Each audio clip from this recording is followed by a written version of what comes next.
नमस्कार, स्वागत है आप सभी का ईटी मनी बनो अपना फाइनेंस मिनिस्टर में। मैं हूं आपके साथ कविता थपलियाल और आप सभी को कृष्ण जन्माष्टमी की ढेरों शुभकामनाएं। शो की शुरुआत आज काफ़ी अहम मुद्दों के साथ हम करने वाले हैं, जहां पर निवेश, इंश्योरेंस और आपके सवाल भी शामिल होंगे। शुरुआत करते हैं ऑन द शो के साथ।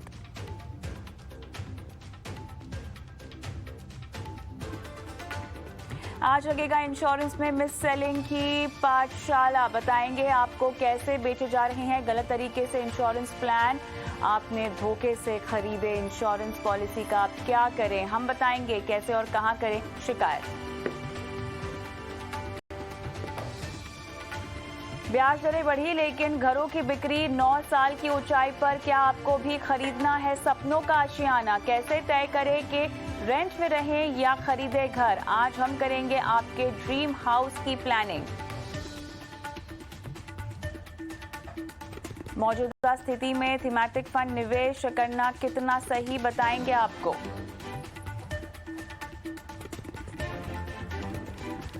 साथ ही बताएंगे कैसे बनाएं एक संतुलित पोर्टफोलियो। अगर आप भी अपने सवाल हम तक पहुंचाना चाहते हैं, जो कि insurance, investment, credit card, loan, tax, crypto currency से रिलेटेड हैं, तो अपने सवाल आप हमें हमारे व्हाट्सएप नंबर पर भेज सकते हैं। नंबर आपकी स्क्रीन पे फ्लैश हो रहा है 9619873567।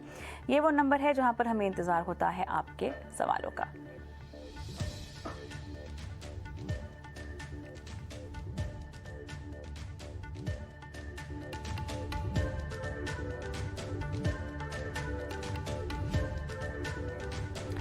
इंश्योरेंस पॉलिसी खरीदते वक्त काफ़ी सतर्क रहने की ज़रूरत होती है। अगर गलत पॉलिसी में आप फंस गए तो लंबे समय तक इसका खामियाजा भुगतना पड़ सकता है। अगर हम IRDAI के एक डेटा के तहत देखें तो यहाँ पर IRDAI के सख्त कदमों के चलते थोड़ी सी कमी यहाँ पर मिस सेलिंग की जो कंप्लेंट्स है उसमें आती हुई दिखाई दी है। लेकिन नए नए तरीके जो हैं उसकी आजमाइश जो है वो बढ़ गई है। ख़ासतौर से महामारी के बाद से हमने देखा है कि लाइफ इंश्योरेंस में बहुत ज़्यादा मिस सेलिंग हो रही है। इस मिस सेलिंग को आप कैसे पहचानें? ये जो गड़बड़ झाला किया जा रहा है, जिस तरह से आपको जो वादे कर इंश्योरेंस पॉलिसीज बेची जा रही हैं, उसमें से क्या सही है क्या गलत है, इसको कैसे समझे, आज इसी पर हम विस्तार से बात करेंगे। खास मेहमान भी हमारे साथ जुड़ गए हैं, आनंद राठी वेल्थ के डिप्टी CEO फिरोज अजीज और Beshak.org इंश्योरेंस के फाउंडर महावीर चोपड़ा। आप दोनों का स्वागत है इस पेशकश में, और लगातार ही आप दोनों से इस मुद्दे पर बात होती रहती है। लेकिन महावीर, मैं आपके पास आऊंगी क्योंकि हमने देखा है खासतौर से महामारी के बाद, क्योंकि लाइफ इंश्योरेंस को लेकर खासतौर से बहुत जागरूकता बढ़ी है लोगों में। तो इंश्योरेंस कंपनियों के लिए, सेक्टर्स के लिए तो बहुत अच्छा है, लेकिन साथ ही हमने देखा है कि यह एक नया तरीका बन गया है पैसे कमाने का और लोगों को गलत तरह की पॉलिसीज में फंसाने का। क्या कहकर मिस सेलिंग होती है, क्या क्या वादे कर मिस सेलिंग की जाती है, ये बताएं। जी। तो आपने सही कहा कि काफ़ी हद तक मिस सेलिंग जो है वो जब से डिमांड बढ़ी है इंश्योरेंस की, तब से थोड़ी बहुत मिस सेलिंग तो बढ़ी है, फॉर श्योर बढ़ी है। मोस्टली ये सारी जो मिस सेलिंग होती है वो इन्वेस्टमेंट प्लान्स में होती है। इंश्योरेंस के जो इन्वेस्टमेंट प्लान्स होते हैं उसमें होती है। ये जो मनी बैक करके जो प्लान्स होते हैं उसमें होती है। आपको यूजुअली जो चीजें होती है, 3 चीजें होती है जो आपको बताई नहीं जाती बराबर से, जो आपको पहचाननी चाहिए और समझनी चाहिए। पहली चीज कि जो प्रीमियम पेमेंट कर रहे हैं आप, वो कितने साल के लिए करने वाले हैं। मोस्टली आपको ये कहा जाता है कि आपको सिर्फ 1 साल का प्रीमियम पे करना है, जबकि actually most of the times 5 से 10 साल का प्रीमियम आपको पे करना होता है। जैसे आपको कहा जाएगा कि 1 लाख रुपए आपको पे करना है 1 साल के लिए, जैसे कि FD है, लेकिन एक्चुअली ऐसा होगा कि आपको अगले साल भी उसका रिन्यूअल नोटिस आएगा और आपको एक साल नहीं, 5 या 10 साल तक आपको वो प्रीमियम पे करना पड़ सकता है। दूसरा चीज जो नहीं बताते हैं वो इंपॉर्टेंट है कि ये पैसा कब तक लॉक इन होगा, राइट। ये बहुत इंपॉर्टेंट है समझना, because most of the policies जो बिकती है लाइफ इंश्योरेंस में, उसमें बड़ा लॉक इन पीरियड होता है। मिनिमम 5 साल का लॉक इन पीरियड तो हर पॉलिसी में होता ही है। तो आपको ये जानना बहुत जरूरी है कि आप जो पैसे डाल रहे हैं वो लॉन्ग टर्म निवेश के लिए डाल रहे हैं, आप शॉर्ट टर्म के लिए नहीं डाल रहे। और तीसरा जो सबसे ज्यादा इंपॉर्टेंट है समझना, ये कि कितना रिटर्न आएगा आपको। तो इसमें रिटर्न जो होता है, इसमें बहुत ज्यादा मिस सेलिंग होती है कि आपको कितना ज्यादा रिटर्न आएगा, कितना बड़ा रिटर्न आएगा। और ये जो है यहाँ पे सबसे ज्यादा बोल सकते हैं एक टाइप का मिस सेलिंग होता है कि आपको बताया जाएगा कि फॉर एग्जाम्पल कि आप 1 लाख भरिए 10 साल के लिए, और फिर लेट से आप 1 साल के लिए आपका वेटिंग रहेगा, उसके बाद आपको 2-2 लाख रुपए मिलेंगे नेक्स्ट 10 साल के लिए। अब ये सुनने के लिए बहुत अच्छा लगता है, बट आपको इसका रेट ऑफ इंटरेस्ट निकालना बहुत जरूरी है, और ये रेट ऑफ इंटरेस्ट समझना बहुत जरूरी है। आसान भाषा में आपको इसको एक एक्सेल शीट में डाल के या एक कैलकुलेटर में डाल के या एक फाइनेंशियल एडवाइजर को पूछ के कि कितना रिटर्न निकल रहा है और बाकी एवेन्यूज जो अवेलेबल है उससे कंपेयर करना चाहिए। तो ये तीन चीजें, लॉक इन पीरियड, कितने साल आप प्रीमियम पे करने वाले हैं उसका कमिटमेंट, और जो तीसरा चीज है वो कितना रेट ऑफ इंटरेस्ट मिल रहा है उसकी बराबर जानकारी, ये तीनों चीज में आप मिस सेलिंग हो सकती है। इसके लिए ये तीनों चीज को आप बहुत अच्छे से जानकारी लेके अच्छे एडवाइजर से पॉलिसी लेनी चाहिए। बहुत ज़रूरी है कि सबसे पहले आप अपने आप को जागरूक बनाएं और पॉलिसी लेने से पहले खुद कुछ पढ़ें लिखें समझें कि आप जिस पर अपनी मेहनत की कमाई डाल रहे हैं वो वाकई उस लायक है ही नहीं। Sum assured, policy premium, terms और कंडीशन, पॉलिसी पे आउट, ये वो तमाम मुद्दे हैं जो आपको समझने चाहिए। लेकिन फिरोज, लाइफ इंश्योरेंस की ही बात नहीं है यहाँ पे, हेल्थ इंश्योरेंस में भी मिस सेलिंग होती है। दोनों में किस तरह से अलग अलग तरीके से मिस सेलिंग होती है ये बताएं। कविता जी नमस्कार। जन्माष्टमी की हार्दिक शुभकामनाएं आपको और दर्शकों को। पॉइंट जब यूलिप की और इंश्योरेंस की मिस सेलिंग की बात आती है तो काफी जाहिर सी बात है कि मिस सेलिंग होने की गुंजाइश ज्यादा है, क्योंकि जैसे सेबी ने म्यूचुअल फंड में अपफ्रंट कमीशन निकाल ही दिया है, बट आईआरडीए ने अभी तक इंश्योरेंस में अपफ्रंट कमीशन रखा है। और अपफ्रंट कमीशन इतना है कि एक मिस सेलिंग की ग्रीड की एक इमोशन इन्वोक होती है डिस्ट्रीब्यूटर्स में, बैंकों में, इंडिपेंडेंट एजेंट्स में काफी ज्यादा प्रेवलेंट है। Point one. पॉइंट टू, मेरे हिसाब से हेल्थ इंश्योरेंस ज्यादातर बंडल्ड प्रोडक्ट में मिस सेल होता है। फॉर एग्जाम्पल, अगर आप बैंक से लॉकर लेने जाते हैं तो बोलते हैं कि आप हेल्थ इंश्योरेंस लेंगे तो हम आपको लॉकर दे देंगे। काफी बार एफडी के साथ उसको क्लब किया जाता है, टर्म प्लान्स को होम लोन के साथ क्लब किया जाता है। वो तो सही बात है, बट फिर भी जितनी अमाउंट की टर्म प्लान चाहिए उससे ज्यादा उनको मिल जाती है। बट ज्यादातर जैसे बताया गया कि मिस सेलिंग यूलिप्स में ज्यादा होती है, इन्वेस्टमेंट लिंक्ड इंश्योरेंस प्लान में, क्योंकि उधर उधर एक सस्पेंस रहता है, रिटर्न कंप्यूटेशन की जरूरत पड़ती है। टर्म प्लान बहुत कमोडिटाइज प्रोडक्ट है, आप पैसे देते हैं उससे कोई और उम्मीद नहीं होती, लाइफ कवर खाली उम्मीद होती है। यूलिप्स एंड ट्रेडिशनल प्लान में काफी मिस सेलिंग होती है। एक बहुत इंपॉर्टेंट मिस सेलिंग होती है ज्यादा रिटर्न बता के, 10% का एग्जाम्पल दे के आप इंश्योरेंस की आप कंप्यूटेशन करके दिखा सकते हो आईआरडीए के रेगुलेशन के हिसाब से। बट हमने लास्ट मंथ 56 पॉलिसीज को एग्जिट किया 9.5 साल बाद, और उसकी रिटर्न आई 4.5% की। और अगर टर्म प्लान और म्यूचुअल फंड अलग से खरीदते तो उन निवेशकों को डबल पैसा मिलता। और that's why mis selling higher return और बंडल्ड प्रोडक्ट की तरफ से काफी बार मिस सेलिंग बैंकों की तरफ से, इंडिपेंडेंट एजेंट्स की तरफ से भी होती है। महावीर और फिरोज, देखिए साफ तौर से ये बात तो सिद्ध हो गई है कि लोगों के पास जानकारी नहीं है, इसके अभाव में ये मिस सेलिंग ज़्यादा होती है। ठीक है, मिस सेलिंग अपने आप में गलत है और इसको रोकने के लिए आईआरडीआई भी तमाम तरह के कदम उठा रहा है। लेकिन महावीर, मुझे आपसे ये समझना है कि क्या क्या हथकंडे इसमें अपनाए जाते हैं इस तरह की धोखाधड़ी और फ्रॉड करने के पीछे। लोगों को कॉल्स आते हैं, एसएमएस आते हैं, कई बार बंडल्ड तरीके से भी आपको प्रोडक्ट्स जो हैं वो बेच दिए जाते हैं, जो कि मेरे ख्याल से फाइनेंशियल इंस्ट्रूमेंट्स की हम बात करें ना तो उसमें बहुत आम चीज है। आप खरीदने कुछ जाते हैं, साथ में जब आते हैं तो और 4-5 चीजें मुफ्त में ले आते हैं, बाद में जो आपके ऊपर भारी पड़ती है आगे चलकर। कैसे होता है ये सब? राइट, तो इसमें सबसे ज्यादा जो बहुत ही कॉमन प्रैक्टिस जो है इसमें ये वो है कि लोग बैंक्स में या कोई भी एजेंट्स को मिलने गए हैं और उनको एक्चुअली उनके पास कोई बेसिकली कोई फंड अवेलेबल है। उनको ये लगता है कि वो जिनसे बात कर रहे हैं वो क्वालिफाइड है और वो क्रेडिबल भी है कि वो राइट एडवाइस देंगे। उनसे जब बात करते हैं तो उनके पास जो प्रोडक्ट्स होते हैं वो सारे प्रोडक्ट जो होते हैं वो लॉन्ग टर्म प्रोडक्ट्स ही होते हैं, बिकॉज उसमें ही ज्यादा कमीशन होता है। राइट, तो आपको वन टाइम इन्वेस्टमेंट करने के लिए जब आप मार्केट में निकलते हैं और आपको लॉन्ग टर्म प्रोडक्ट बेचा जाता है, that is the biggest problem जो एग्जिस्ट करता है अभी इंडस्ट्री में, कि बताया नहीं जाता कि ये लॉन्ग टर्म कमिटमेंट है दोनों साइड से। एक है आपका पैसा लॉक इन हो रहा है और दूसरा है कि आप जो पेमेंट कर रहे हैं वो 1 साल के लिए नहीं कर रहे हैं, मिनिमम 5 साल के लिए कर रहे हैं।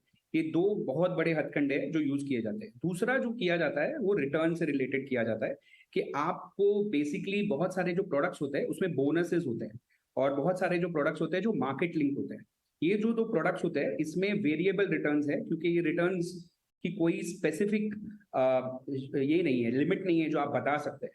तो उसमें वायदे किए जाते हैं कि आपको बहुत ज्यादा रिटर्न्स मिलेंगे, उसके प्रोजेक्शंस बनाए जाते हैं, उसके आपको व्हाट्सएप स्टेटस पे दिखाई देगा कि बहुत सारे एजेंट्स डाल रहे हैं कि 5 साल में करोड़पति बन जाइए, 10 साल में करोड़पति बन जाइए। तो ये सारी जो good to be heard, too good to be heard schemes है, उससे बचना चाहिए निवेशकों को, और समझना चाहिए कि किससे आप पॉलिसी खरीद रहे हैं, आप क्या समझ रहे हैं, कितना समझ रहे हैं, प्रोडक्ट को अच्छे से जान रहे हैं कि नहीं जान रहे, इंश्योरेंस कंपनी की वेबसाइट पे जाके उसको चेक कर रहे हैं कि नहीं कर रहे, ये सब करना बहुत जरूरी है। तो हथकंडे तो बहुत है, बट ज्यादा करके जो हथकंडे है वो रिटर्न्स पे है और लॉक इन पे है। ये दो जगह पे सबसे ज्यादा हथकंडे यूज किए जाते हैं। लालच दे के कि बहुत ज्यादा रिटर्न मिलेगा आपको, ये पॉलिसी बेची जाती है, जबकि रिटर्न जो होते हैं इसमें या मोस्टली जैसे हमारे साथी पैनलिस्ट ने कहा कि 4.5 to 5.5% का रिटर्न होता है, जो बराबर से बताया नहीं जाता है, और ऐसे बताया जाता है जैसे आपके पैसे डबल हो रहे हैं, ट्रिपल हो रहे हैं। तो ये समझना बहुत जरूरी है। आने वाली जिंदगी की तमाम आर्थिक कठिनाइयां जो हैं वो इस पॉलिसी से ही खत्म होने वाली हैं, ऐसे वादे किए जाते हैं, ऐसा दर्शाया जाता है। लेकिन फिरोज, ये तो पॉलिसी के अंदर जो गलत क्लेम्स करते हैं, वादे करते हैं, उसकी बात हो गई है। लेकिन कई बार इंसान जाता है लाइफ इंश्योरेंस खरीदने के लिए, लेकिन साथ में अपने लिए म्यूचुअल फंड ले आता है, फिक्स्ड डिपॉजिट में पैसे कुछ डालकर आ जाता है, लॉकर भी ले आता है बैंक का खरीद कर। ये सब कैसे होता है? कविता जी देखिए, जब तक कि अब एक और पॉइंट मैं इंश्योरेंस पे कहना चाहूंगा, फिर then I will come back to your question.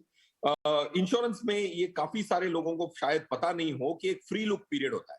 अगर आपने कोई भी चीज खरीदी है इंश्योरेंस पे, तो आपको 15 दिन की मोहलत मिलती है उसको सरेंडर करने के लिए और अपने पैसे वापस लेने के लिए। ये बहुत इंपॉर्टेंट पहलू है, क्योंकि आप अगर ये 15 दिन का पीरियड यूज नहीं करते तो 10 साल, 5 साल, काफी बार 20 साल की भी इंश्योरेंस पॉलिसीज आती हैं। तो ये फ्री लुक पीरियड में अपने जब पॉलिसी खरीदने के बाद जब आप घर आते हैं, जब आप सूझबूझ से सोचते हैं और जब आपके पास डॉक्यूमेंट आता है, तो वो डॉक्यूमेंट ठीक से पढ़े। और अगर कोई भी मिससेलिंग है, आपके पास ये प्रावधान है 15 दिन का, अगर आप इलेक्ट्रॉनिकली खरीदते हैं तो 30 दिन का प्रावधान है। आपको फ्री लुक पीरियड कहते हैं, आप रिटर्न करके अपने पैसे ले सकते हैं। IRDA का ये रेगुलेशन है 2017 का। पॉइंट 1। पॉइंट 2, अगर आप कोई भी चीज ऐसी खरीद के वापस घर आते हैं जो आप खरीदने नहीं गए थे, और उसमें अगर लॉक इन नहीं हो, जैसे म्यूचुअल फंड में आज आपने पैसे लगाए, कल आप वापस निकाल भी सकते हैं, 3 दिन बाद निकाल भी सकते हैं, माना कि मार्केट की मूवमेंट होगी, बट आपके पैसे फंसते नहीं है 2, 3, 4 सालों के लिए, 10 सालों के लिए। यू टर्न अवेलेबल है, FD में भी यू टर्न अवेलेबल है, म्यूचुअल फंड में भी आप अपना यू टर्न कर सकते हैं। इंश्योरेंस एकमात्र ऐसा प्रोडक्ट है जहां पे आप एक बार फंस गए तो यू टर्न अवेलेबल नहीं है अर्जों तक, तो वो फ्री लुक पीरियड से कवर होता है। ये कैसे होता है? क्योंकि अगर बैंक की जो एम्प्लॉइज होते हैं तो काफी सारे क्रॉस प्रोडक्ट्स के टारगेट्स होते हैं, तो वो टारगेट पूरा करने के लिए वो देखते हैं कि कौन से इन्वेस्टर को हम बहुत सारी चीजों में एक साथ क्रेडिट कार्ड भी दे दें, होम लोन भी दे दें, पर्सनल लोन भी दे दें, FD भी दे दें, म्यूचुअल फंड भी दे दें। तो आपको वही चीज लेनी है जो आपको जरूरत हो, और ज्यादा नहीं लेनी है। अगर ले भी ली है तो काफी सारे और प्रोडक्ट्स में आप यू टर्न ले सकते हैं, बदल सकते हैं अपना मन, बट इंश्योरेंस में नहीं बदल सकते, तो ज्यादा जागरूकता की जरूरत है। बशर्त है आपको समझ में जल्दी आए कि आपने जो चीज़ की ज़रूरत नहीं है वो खरीद ली है। लेकिन फ्री लुक पीरियड का जिक्र किया फिरोज आपने। महावीर, बताएं कि किस किस तरह की इंश्योरेंस पॉलिसी में फ्री लुक पीरियड मिलता है।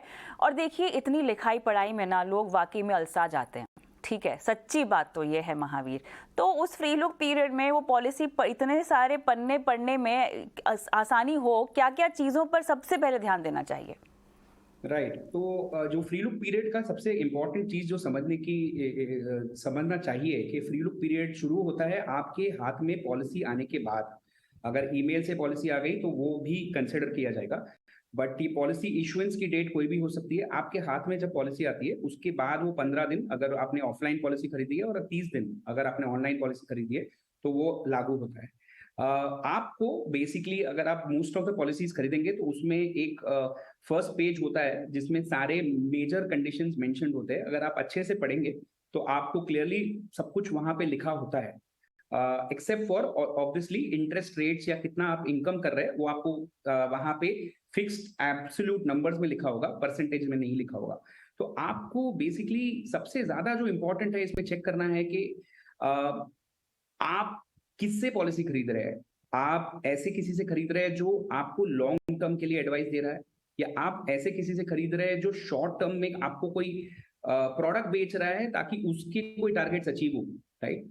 ये समझना सबसे ज्यादा जरूरी है। अगर वहां पे आप किससे खरीद रहे अगर आपको क्लैरिटी नहीं है और आपको उनके इंटेंशंस के बारे में क्लैरिटी नहीं है, तो आपको सबसे ज्यादा वहां पे ही नुकसान होता है। पॉलिसी आपके हाथ में आने के बाद आपको बेसिकली कमिटमेंट्स चेक करने चाहिए कि आपको कितने साल का प्रीमियम पे करना है, आपको कितने साल का लॉक इन होने वाला है। अगर आपको ये सब समझ में नहीं आ रहा है तो आप कोई फाइनेंशियल एडवाइजर को चेक कर सकते हैं। आप वो पॉलिसी का नाम से गूगल पे सर्च करके चेक कर सकते हैं कि उसके बेसिक कंडीशंस क्या है। बहुत सारे वेबसाइट्स है जिसमें आपको बेसिक कंडीशंस मिल जाएंगे कि आपने जो प्रोडक्ट खरीदा है उसमें क्या क्या बेसिकली कमिटमेंट्स आपने लिए हैं इंश्योरेंस कंपनी के पास से। तो वो अगर आपने कर लिया तो आप को समझ में आ जाएगा कि प्रोडक्ट जो है वो आपके लिए सही है या नहीं है। अगर सही नहीं है तो जैसे हमने अभी बात की कि फ्री लुक आपको इमीडिएटली इन्वोक करना चाहिए और 15 या 30 दिन जो भी आपको एप्लीकेबल है उसमें आपको इंश्योरेंस कंपनी को सिर्फ बताना है। और इंश्योरेंस कंपनी का ये है मतलब आईआरडीए रेगुलेशन के हिसाब से कि उनको आपको पैसे रिटर्न करने हैं। तो ये ओवरऑल प्रोसेस है और ये आपको मैनेज करना पड़ेगा। सर, हम आईआरडीए की गाइडलाइंस पर अब जो आई हैं, जो सख्ती करने की कोशिश की गई है, जो ट्रांसपेरेंसी पारदर्शिता लाने की कोशिश की गई है, फिरोज इस पर बात करते हैं क्योंकि इस पर नकेल तो कसनी है, ठीक है, वो बहुत ज़रूरी बात है। अब सवाल ये है कि ये कैसे किया जाए। शुरुआत मैं इससे करती हूँ कि मान लीजिए आपको रियलाइज़ हो गया कि ये गलत पॉलिसी आपने ख़रीद ली है, तो अब फिरोज इसकी शिकायत को लेके आपको क्या करना चाहिए? पहले तो इंश्योरेंस कंपनी के पास जाएं। बिल्कुल इंश्योरेंस कंपनी के पास जाएं और अपनी शिकायत को दर्ज करें। इंश्योरेंस कंपनीज काफी बार डायरेक्टली नहीं देती हैं आपको, एक डिस्ट्रीब्यूटर के माध्यम से देती हैं। बैंक्स हो सकते हैं, ब्रोकर्स हो सकते हैं, या फिर एजेंट्स हो सकते हैं। तो कंप्लेंट अगर आप इंश्योरेंस कंपनीज को करते हैं, तो वो अपने डिस्ट्रीब्यूटर से बात करते हैं, उन डिस्ट्रीब्यूटर के साथ उनका अरेंजमेंट होता है और उनके वो भी अपने डिस्ट्रीब्यूटर्स को रेट करते हैं depending on the amount of miss selling which has happened, कितने केसेस रिपोर्ट हुए हैं। ये सब करने के आपको पहला स्टेप तो इंश्योरेंस कंपनी के पास जाना है। अगर वहां से आपको कोई समाधान नहीं मिले और आप अपना फ्री लुक पीरियड मिस कर चुके हैं, तो फिर आप आईआरडीए को लिखें और अपना रेजोल्यूशन मांगे। बट ये अच्छी बात ये है कि क्योंकि बहुत सारी जागरूकता फैल रही है मिस सेलिंग को लेके, तो केसेस कम हो रहे हैं। बैंक के अगर आप केसेस देखें, रिपोर्टेड केसेस, उनके जो एनुअल रिपोर्ट में आईआरडीए के 12,300 से अब घट के 2 सालों में 7,500 कंप्लेंट्स हो चुकी हैं। वैसे ही सेम ट्रेंड देखने को मिला है ब्रोकर्स में भी, 10,800 कंप्लेंट्स थी, अब 5,900 आई हैं last year. So I think with awareness and with tighter regulation this can be curbed. Mahavir, क्या ऐसा हो सकता है कि इंश्योरेंस कंपनी, आपने शिकायत दर्ज कर ली, चलिए बोल दिया उनको कि गलत पॉलिसी हमने आपकी खरीद ली, आपके एजेंट ने हमको बेचा है, वो पल्ला झाड़ सकती है क्या इससे? ये उनके पास विकल्प है भी क्या? और मौजूदा गाइडलाइंस जो सख्ती बरती आईआरडीए ने वो क्या है, वो बताएं। राइट, तो टेक्निकली उनके पास कोई भी टाइप का इससे बाईपास नहीं है इसका। अगर कोई भी कस्टमर है उसने फ्री लुक इन्वोक किया है, उन्होंने फ्री लुक मांगा है कि मुझे मेरा पॉलिसी का पैसे रिटर्न कीजिए राइट टाइम में, जो 15 या 30 दिन की हम बात कर रहे हैं, तो इंश्योरेंस कंपनी के पास कोई भी बाईपास नहीं है जिससे वो बेसिकली ये रूल को खारिज कर सकते हैं या बेसिकली वो बोल सकते हैं कस्टमर को कि नहीं, मैं फ्री लुक आपका नहीं करूंगा।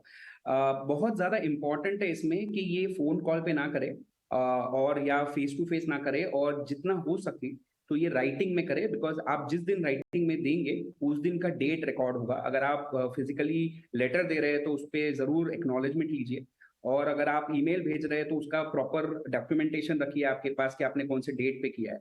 अगर आपके पास ये प्रूफ है कि आपने राइट टाइम पे फ्री लुक का एप्लीकेशन दे दिया है इंश्योरर को, तो इंश्योरर के पास एक्चुअली कोई भी टाइप का ये नहीं है, उनके पास कोई भी टाइप का, जैसे मैंने कहा, बाईपास नहीं है कि वो इसको अवॉइड कर सकते हैं कोई भी बात से।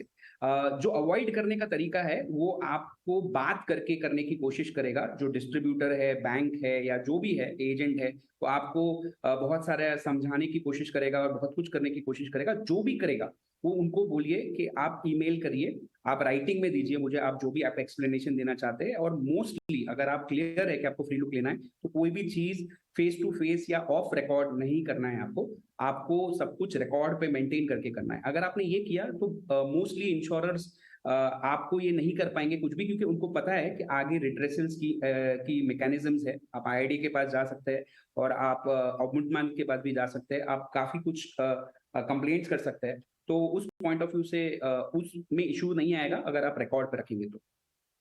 ज़रूरी है। देखिए, कहीं न कहीं आपको अपने आप को ये चीज़ें दुरुस्त करनी होंगी। जो वादे आपको किए जा रहे हैं, वो लिखित रूप में आप करवाएँ कि ये सही है या नहीं है। नोट्स बनाएँ जो आपको वादे किए जा रहे हैं, जब आप पॉलिसी खरीद रहे हैं। पॉलिसी समझ में नहीं आ रही है तो आर्थिक सलाहकार के पास आप जाएँ। तमाम तरह की जो गलत पॉलिसी अगर आपको लग रहा है बेची गई है, इंश्योरेंस कंपनी के पास जाएँ। लोकपाल, एक ओम्बड्समैन का जो रोल है फिरोज़, इस पर थोड़ा-सा बारीकी से हमको जानकारी दें। किस बिना पर आप ओम्बड्समैन के पास जा सकते हैं, वो कौन-कौन सी इंश्योरेंस पॉलिसी पर आपको सुनवाई करके देंगे और किस-किस तरह से आप जो है केस जीत सकते हैं? क्योंकि देखिए, बात यहाँ पे केवल मिस सेलिंग की नहीं हो रही है। अगर आपने लाइफ इंश्योरेंस पॉलिसी ली है, गलत तरीके से वो आपको बेची गई है, क्लेम के वक्त तो वो लैप्स हो जाएगी ना, आपको पैसा नहीं मिलेगा और आपकी पूरी फाइनेंशियल प्लानिंग हो सकता है कि उन पैसों पर निर्भर हो। तो ये बहुत बड़ी बात है।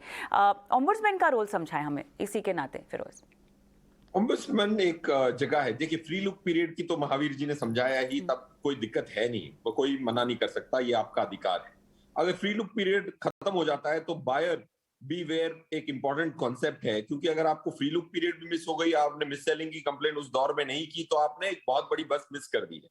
अब अगर ये हो ही गया है तो आपको ओम्बड्समैन के पास जाएंगे, और अगर ये निकल के आता है कि आपकी जो डिक्लेरेशंस दी, फॉर एग्जांपल ऐसे काफी केस देखने को मिलता है कि अगर स्मोकर होता है तो अगर आप फॉर्म पूरी तरह से खुद फिल नहीं करते तो जो एजेंट है वो नॉन स्मोकर टिक कर देता है, तो आपकी जो क्लेम्स आनी वाली होती हैं शायद वो रुक जाएं अगर आपने गलत अपनी हेल्थ की डिक्लेरेशन ठीक से नहीं दी। काफी बार एजेंट्स मेडिकल टेस्ट को अवॉइड करने के लिए डिक्लेरेशन ले लेते हैं। हमेशा जब भी आप अगर इंश्योरेंस लेना चाहते हैं तो मेडिकल टेस्ट को अवॉइड ना करें। काफी बार इंश्योरेंस खरीदने वाला बोलता है चलो मेरा आधा दिन बचेगा, मैं क्यों जाके टेस्टें कराऊं। तो पहले तो आपको मुफ्त में टेस्टें हो रही है तो हेल्थ की एक जानकारी प्राप्त हो जाती है। दूसरी बात यह है कि अगर आप वो अवॉइड करके आधा दिन बचाने जाएंगे तो आप एक डिक्लेरेशन देना पड़ेगा कि मेरी हेल्थ सब कुछ ठीक है, बट वो डिक्लेरेशन में अगर कुछ भी गलती निकली तो आपकी क्लेम सेटलमेंट होगी नहीं। सो कविता जी, इसको अगर अवॉइड करना है, ऐसी स्थिति कि आपकी पूरी प्लानिंग गड़बड़ा जाए, उसको अवॉइड करना है तो आपको वो आधा दिन की मेहनत करनी पड़ेगी, और वो फ्री चेकअप जो है तो उसका फायदा लेके आधा दिन देके फिर आप डिक्लेरेशन देके अपनी मेडिकल की हिस्ट्री डिक्लेरेशन के आधार पे ना दें। काफी बार जो रिजेक्ट होती हैं क्लेम्स, क्योंकि वो मेडिकल टेस्ट को अवॉइड कर चुके होते हैं, ज्यादातर वैसी क्लेम रिजेक्शन होती है। बिल्कुल, इस बात का बहुत ध्यान देना होगा। महावीर, एक और मेंटालिटी जो हम लोग देखते हैं पॉलिसी होल्डर या ग्राहक के तरफ से भी समझ में आती है, वो है डेस्परेशन।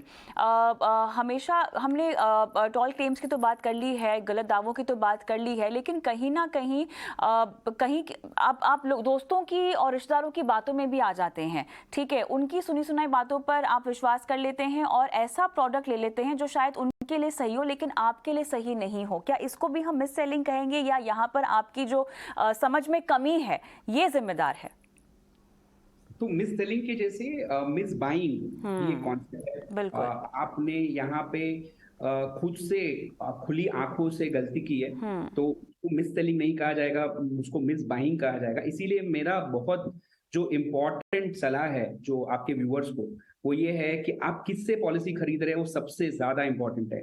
आप कोई क्वालिफाइड प्रोफेशनल से खरीद रहे हैं जो आप उसका ट्रैक रिकॉर्ड है अच्छा काम करने का, और उसका ट्रैक रिकॉर्ड है अच्छे रिटर्न्स देने का, लॉन्ग टर्म में वो सर्विस करता है, उसका काफी सालों से बिजनेस चल रहा है, बहुत सारे लोगों ने अच्छी बातें की है उसके बारे में कि हाँ मुझे रिटर्न्स मिले हैं कि नहीं मिले, वैसे ट्रैक रिकॉर्ड देख के लेना है। आपके भाई ने नया एजेंसी का लाइसेंस लिया है या आपके अंकल ने कोई नई इंश्योरेंस कंपनी में ज्वाइन किया है, उसकी वजह से उनके टारगेट अचीव करने के लिए अगर आप पॉलिसी खरीद रहे हैं तो वो मिस बाइंग हो गई, वो मिस सेलिंग नहीं हुई, क्योंकि आप उनको हेल्प कर रहे हैं बिना आप आंखें खोल के मिस्टेक कर रहे हैं, तो वो आपको नहीं करना है। ये ऐसी चीज नहीं है जो आप कहीं से भी खरीद ले और कुछ भी खरीद ले, राइट। आपको इसका बहुत ज्यादा भरपाई करनी पड़ेगी अगर आप गलत प्रोडक्ट खरीदते हो और गलत आदमी से खरीदते या गलत पर्सन से खरीदते। तो ये सबसे ज्यादा इंपॉर्टेंट है कि आप आपकी आंखें खुले रखें, आप बराबर से रिसर्च करें, और आप कोई भी किसी की बातों में ना आए कि किसी के टारगेट अचीव हो रहा है उसके में ना आए कि कोई आपको इमोशनल पिच दे रहा है कि आपको मेरी पॉलिसी खरीदनी पड़ेगी नहीं तो मेरा जॉब चले जाएगा। ये सब जो होती है चीजें, वो आपको बेसिकली उससे डिटैच होके आपको आंसर करना पड़ेगा, और आपको डिसीजंस जो लेने हैं वो फाइनेंशियल डिसीजन जो लेने हैं वो आपको इमोशनली डिटैच होके लेने पड़ेंगे, आपकी ऑब्जेक्टिविटी रख के लेने पड़ेंगे। आप ऐसे ही डिसीजन लेंगे तो वो मिस बाइंग होगी, मिस सेलिंग नहीं होगी।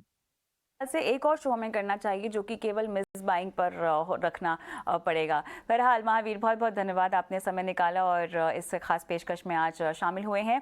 फिरोज़, आप हमारे साथ बने रहें क्योंकि बहुत सारे दर्शकों को अपनी फाइनेंशियल प्लानिंग करवानी है और आपसे सवाल भी पूछने हैं। हम दर्शकों के पास जाएं उससे पहले एक नंबर आपकी स्क्रीन पर फ्लैश कर रहे हैं जो कि हमारा व्हाट्सएप नंबर है। जी हाँ, आप हम तक अपने सवाल पहुँचा सकते हैं। सवाल कैसे होंगे? Investment, insurance, credit card, loan, tax, crypto currency, आपकी फाइनेंशियल पोर्टफोलियो से जुड़ा हुआ, आपके फाइनेंशियल गोल से जुड़ा हुआ कोई भी सवाल हो, आप हमें 9619873567 पर वो सवाल भेज सकते हैं। और